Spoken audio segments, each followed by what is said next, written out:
What is going on, Krutons and Nutons? It's me, Wonton, obviously. Welcome back to the channel. Today is going to be yet another unboxing, but however, we have actually had sightings of Bakugan Armored Alliance in some of my stores, and I've managed to pick some of them up.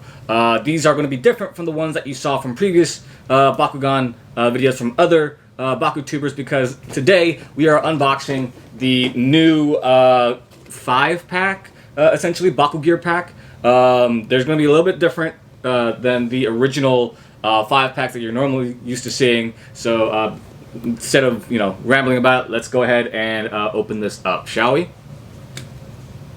Alright, as we first see from the box here, this one's going to be the Darkus Hydorous and Aquos Nillious Ultra, along with the gear that comes with the standard Ultra or Nillious Ultras.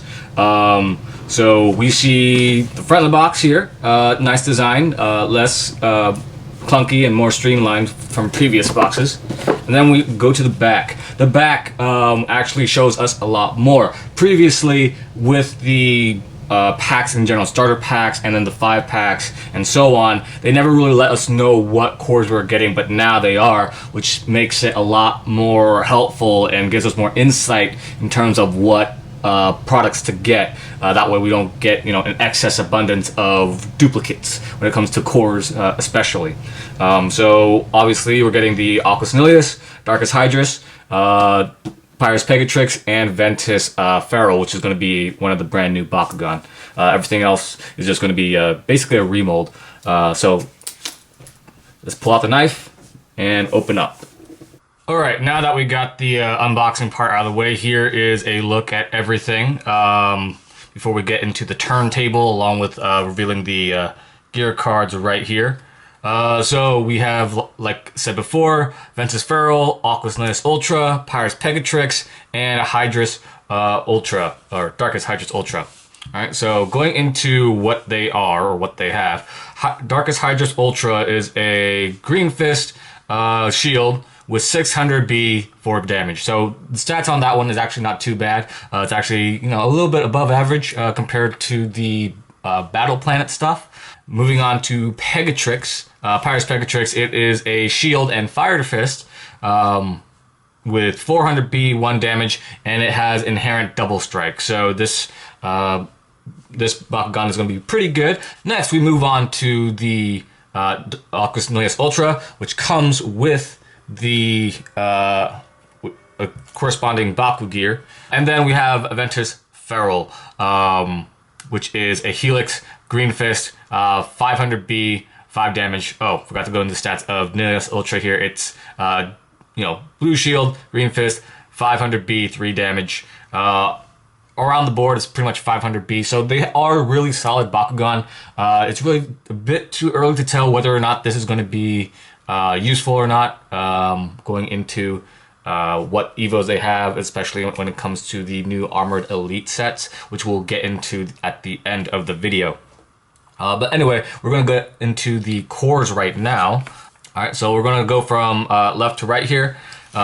First, we are going to go with the Helix, which is a 300B, 3 damage, pretty much the same thing that we've had before. Nothing really new there. With the Green Fist, it's plus 100B, plus 1 damage, and minus 1 energy cost to a Baku-Gear for whatever Bakugan that attaches to it. Not too bad.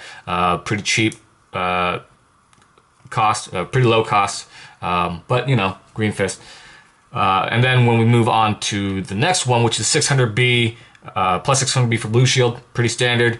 Then Green Fist, plus 100B, plus 2 damage. Again, pretty standard. We've had these ones before.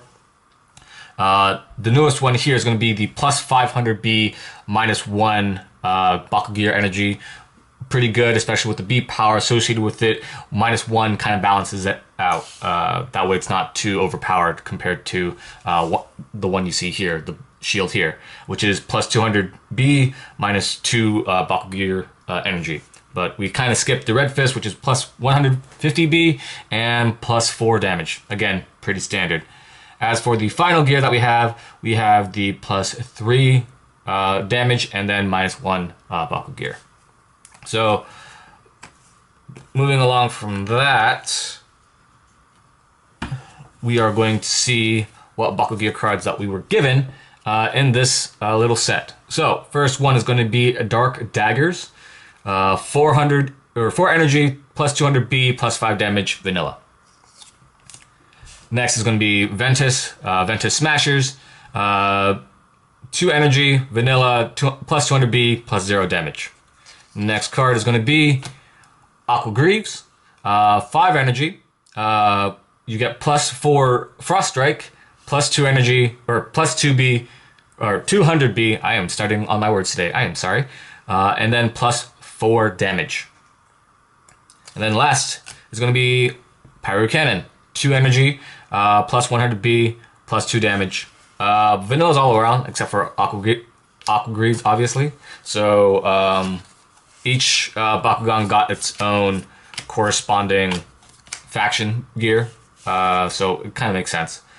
So now we are going to go into the turntable and the close-ups of each Bakugan, especially the Ultras, when we look at the Baku-Gear right here. Alright, first off, we're taking a look at the Aquos Nillious Ultra.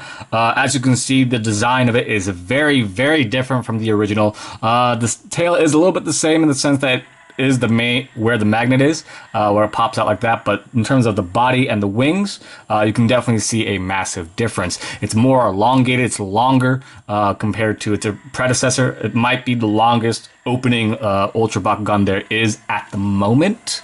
Can't really say that right now because we still need to take a look at or wait for new waves to release, but as of right now, recording this video, this is definitely the longest opening Orless Bakugan. You definitely see the attention to detail, especially when it comes to the heads, where each head has its own distinct covered eyes, along with little, I guess, horns on its head. And then you can see the Orless faction symbol right there. And then we're going to cut with the Baku-Gear on it. Alright, and now here Aquos Nillious Ultra is with all its glory in terms of it being equipped with its battle gear. I'm not really recalling the name right now. I think it's Scorching Blades being attached to it. You can definitely see a little bit more of a frosty looking pattern rather than a fire looking pattern if it was the darkest, but it kind of makes the design of, the core with Aquos a little bit better because it does have that frosty look because it's Aquos. So that's going to be basically it. There's nothing too crazy about the design. It's very straightforward. It has, a very heavy tail end because of it. But yeah, that's about it. And now we take a look at Darkus Hydorous Ultra. Definitely different in terms of its appearance with the Battle Planet version of it, with its legs being less bulky, aside from the back there, but legs being less bulky, a little bit more streamlined. And then there's the mane here with it being a little bit of like a weird divided mohawk, where the magnet is no longer on its head, but rather on its tail. That way you can kind of put in the Baku-Gear more comfortably rather than it sitting on the head and kind of falling over. So yeah, that's going to be it for our look at Darkus Hydorous Ultra. This is our first look at the Ventus Feral, the Sphinx Bakugan, which is actually going to be a main character, not the Ventus version, but Feral in general. You can definitely see there was a lot of effort in its design, especially when it comes to the head, as we wait for it to come back around. Its head utilizes a lot of the Egyptian designs, especially when it comes to the headdress with the lines, along with that little goatee looking thing. I'm not really sure what it's called. I do apologize about that if I offended anyone.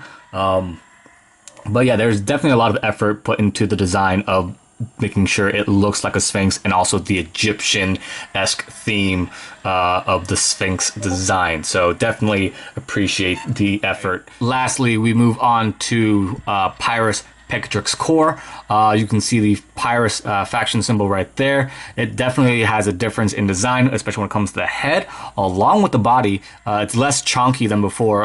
Still a little bit chunky in the front part of the body, but not so much in the back part of the body. The wings are actually looking like wings rather than round discs, so that is definitely an improvement. But yeah, that's gonna be about it. So we're gonna move on to the rolls of all 5. That way we can see how they look and perform when they open.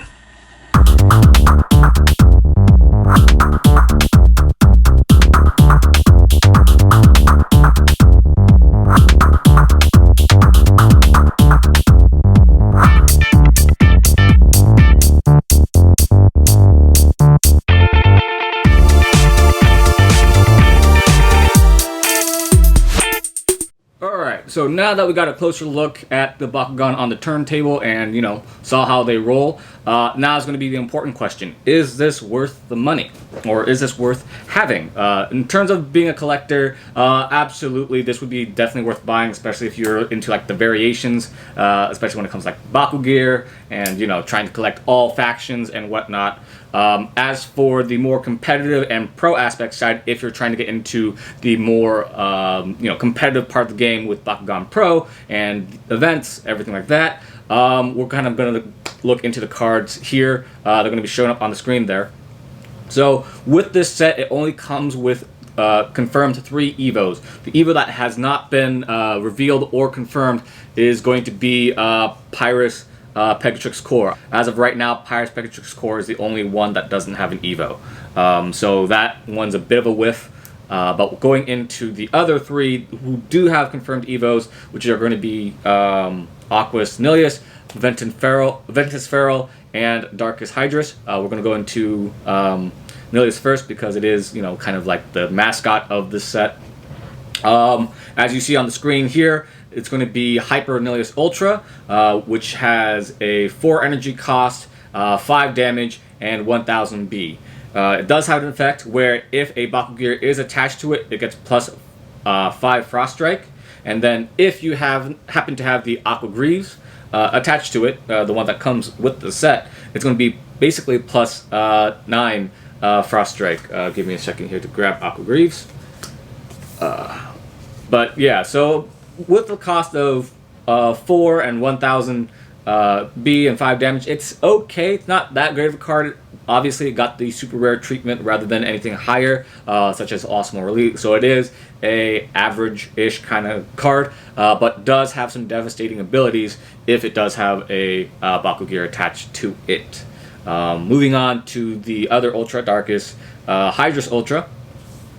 Darkus Hydorous Ultra is a 3 energy cost, 700 B, 7 damage. With a 3 cost, it gets a plus 300 B plus 1 damage. So it's not really that entirely great, but with the effects of having Shadow Strike and Rapid Fire meaning that you can play the second Rapid Fire for free, or if you played a Rapid Fire prior to this card, you can actually Evo this one for free. So it's actually again, more averagey than anything, because the Shadow Strike is excellent, obviously, because you don't lose any sort of stats. You can only gain from there. It's just that with the cost, if you happen to have to play this before Rapid Fire, it's kind of low on this side. So as of right now, not too great of an Evo, but in terms of its base form, absolutely excellent. So you wouldn't use the Evo, just the base form. And then finally, we're moving on to the Ventus Feral. Ventus Feral, you see on the screen here.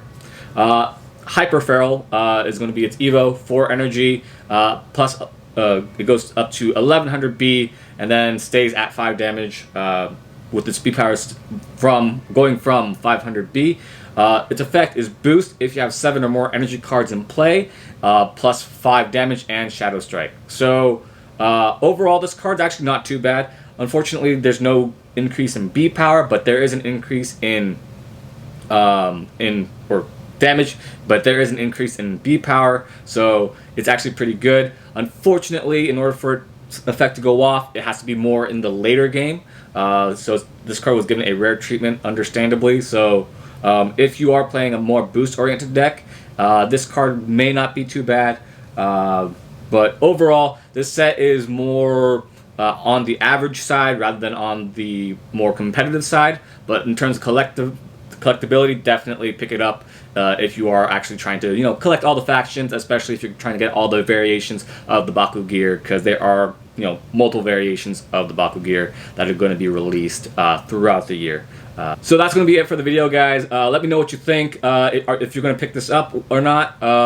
Obviously, I give you my opinion. This is more of an average level in terms of competitive play, but it is actually pretty decent in some aspects, particularly in my opinion, the Hyper Nillious Ultra, because of the Frost Strike. Frost Strike is a very overlooked mechanic in terms of the game right now. So definitely, you know, you want to kind of keep an eye on that, especially if you're going against other decks or trying to build a deck with Frost Strike. There's not a lot of Frost Strike in consideration. But yeah, that's gonna be it for the video, guys. Let me know what you think down below. Again, this is Wonton. Do I really need to tell you to subscribe and like the video? Because if you did, great. If not, move on to the next one or something. I don't know. Have a good rest of your day, guys.